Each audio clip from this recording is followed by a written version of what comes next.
Meu nome é Nádia Matos, eu sou psicóloga, sou pós-graduada em educação e trabalho em psicologia, trabalho na área de educação, de desenvolvimento de pessoas, trabalho como professora na Faculdade Rui Barbosa, na Fundação Baiana para o Desenvolvimento das Ciências, nos dois casos no curso de psicologia. E há alguns anos eu desenvolvo um trabalho sobre práticas educativas, sobre as formas como os pais produzem mudanças de comportamento nos filhos, a orientação a famílias, etc.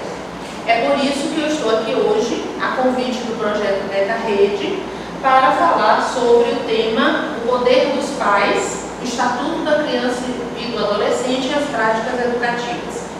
Eu vou procurar trazer algumas ideias básicas sobre esse assunto e, a partir daí, possivelmente vão surgir algumas perguntas e aí nós vamos responder. A primeira questão que ocorre sobre esse tema é uma pergunta que muita gente se faz: o que aconteceu com o poder dos pais?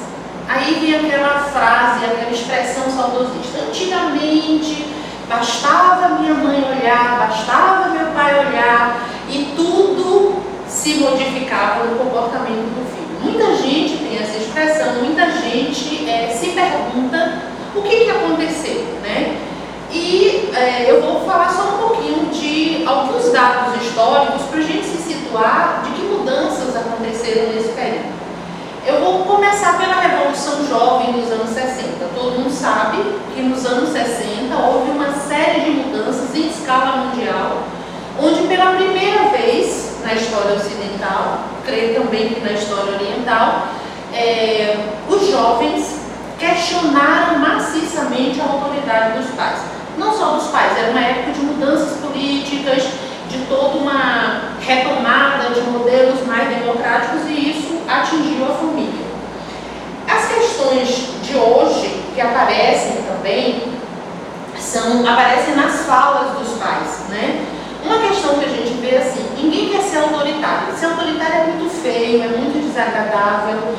Os pais gostariam muito de ser amigos dos filhos, né? De serem considerados alguém próximo deles, e aí tem receio de que dar ordem, de determinar, pode ser uma coisa muito desagradável e ser considerado autoritário. Uma outra coisa que os pais se preocupam é que a autoridade pode traumatizar os filhos. Existe um pensamento geral de que tudo vai traumatizar a criança. Isso vem um pouquinho da divulgação do conhecimento psicológico, da popularização e, claro, das interpretações que cada um vai dar. Então, os pais têm medo de repreender, têm medo de castigar e pensam assim: ah, mas eu posso causar algum dano a esse filho, eu posso traumatizar essa criança. E tem uma outra coisa que eu ouço de pais em muitas comunidades, é assim: o Estatuto da Criança e do Adolescente atrapalhou tudo, porque agora ele proíbe que a gente bata nos filhos e os filhos fazem o que querem. Então, essa questão do poder dos pais hoje, ela está, no que me parece, no que eu tenho ouvido de muitos pais, misturada com todas essas coisas. Um pouco pelas mudanças que aconteceram depois dos anos 60, um pouco por essa coisa de não querer ser autoritário, um pouco por essa preocupação de que, sendo mais enérgico, o pai ou a mãe vai causar um problema para o filho, e depois, agora, mais recentemente, um certo receio de que haja uma intervenção legal, de que a justiça vai se meter se você for bater no filho. Então, a gente vai falar um pouquinho sobre isso, começando dessa questão do poder. O que é poder, né? Poder é uma força. É a força que você tem para fazer com que uma pessoa faça o que ela não quer fazer.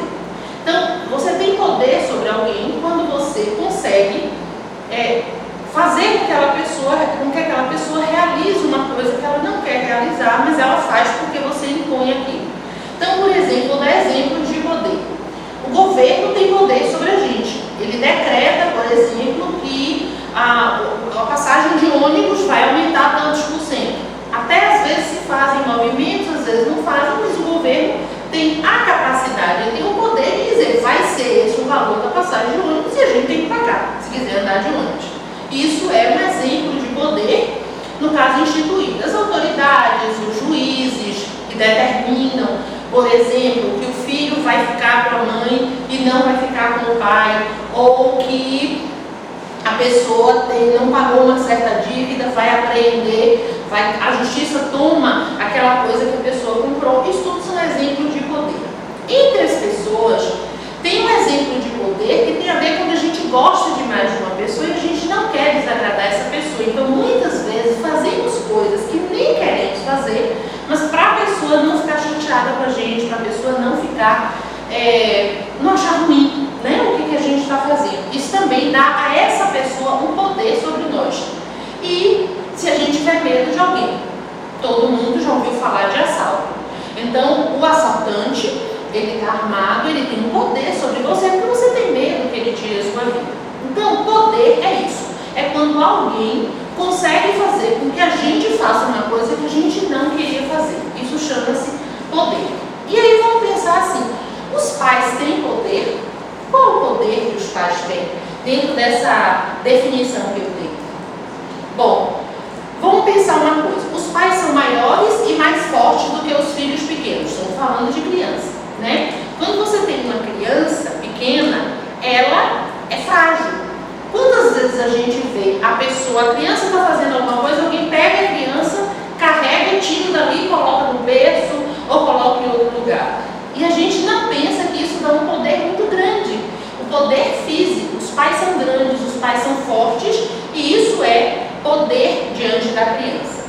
Os pais conhecem tudo que a criança não conhece da vida. Então, os pais sabem, por exemplo, como tomar ônibus para ir para tal lugar, uma criança pequenininha não sabe. Os pais sabem preparar comida, uma criança pequenininha não sabe, né? Depois que a criança cresce um pouco, ainda tem mais coisas que os pais sabem e podem fazer e que as crianças não podem. Isso dá um poder a eles sobre essas crianças. Uma outra coisa que dá muito poder aos pais, e a gente geralmente não pensa, é que os pais são modelos que a criança admira. Principalmente a criança pequena, de um modo ou de outro, ela acha que aquilo que o pai e a mãe fazem é muito interessante, é muito importante. Então existe essa admiração e essa coisa de ser modelo que também dá poder aos pais. E tem uma coisa, finalmente, que os pais são a fonte de segurança da criança. Quando a criança tem medo de alguma coisa, quando ela se sente em uma situação de risco, ela busca a segurança nos pais. Isso também dá poder aos pais. Eu falei de várias coisas que fazem com que os pais tenham um poder, vamos dizer, natural. Pelo fato de serem adultos, pelo fato de serem pais, pelo fato de cuidarem da criança, pelo fato de serem as pessoas mais próximas da criança, isso dá aos pais um poder natural que eles vão usar, ou não, para educar essas crianças. Mas, antes da gente ver como é que a gente pode, os pais podem usar esse poder, vamos pensar um pouquinho como é que os pais perdem poder. Porque no começo eu falei, os pais dizem, a criança não obedece, a criança não faz, a criança não atende, não sei o que fazer. Então, vamos pensar um pouco de que maneiras os pais podem perder o seu poder. Uma maneira que acontece de os pais perderem o poder é quando eles só sabem mandar pela força física, ou pelo grito, ou batendo. Então, ao invés de ele usar aquele poder que ele tem, por exemplo, da força, de uma forma que não fira a criança, ele age geralmente, muitas vezes, de uma forma que bate na criança, que grita na criança, que assusta a criança. Ora, um dia a criança cresce. E a maioria das crianças fica maior do que o pai, ou pelo menos maior do que a mãe. E aí, o poder, ele está perdido se ele é só baseado na força física. A outra forma dos pais perderem o poder é quando ele vai vendo, isso acontece quando a criança vai entrando na adolescência. Ele vê que o filho estudou e que o filho sabe muitas coisas que ele não sabe. O filho tem informações que os pais não têm. E aí o pai não se sente com autoridade para determinar coisas para aquele filho que tem tantas informações. E às vezes o filho também usa isso para dizer que não vai obedecer, que os pais não sabem de nada. Essa sensação de que não sabe de nada dá aos pais muitas vezes essa perda do poder. Ele tem o poder como pai, como mãe, mas diante desse filho tão sabido, ele perde o uso desse poder. Uma outra forma é quando os pais perdem o respeito da criança. Isso pode acontecer por muitas formas. Podem acontecer porque os pais têm condutas, fazem coisas erradas, que a criança sabe que é errado, que a família sabe, que a vizinhança sabe, que muitas vezes envergonham a criança. E aí aquela admiração que eu falei, que naturalmente a criança tem, ela se perde e com ela também vai uma parte do poder dos pais. E uma outra forma que os pais têm de perder esse poder é quando eles deixam de proteger a criança. Eu disse que uma das funções dos pais era dar segurança à criança. Isso cria essa ligação e sustenta o poder dos pais. Mas quando os pais são a primeira pessoa que assusta a criança, que maltrata a criança, que cria uma situação que deixa a criança angustiada, sofrendo, eles também podem perder esse poder que eles teriam para educar.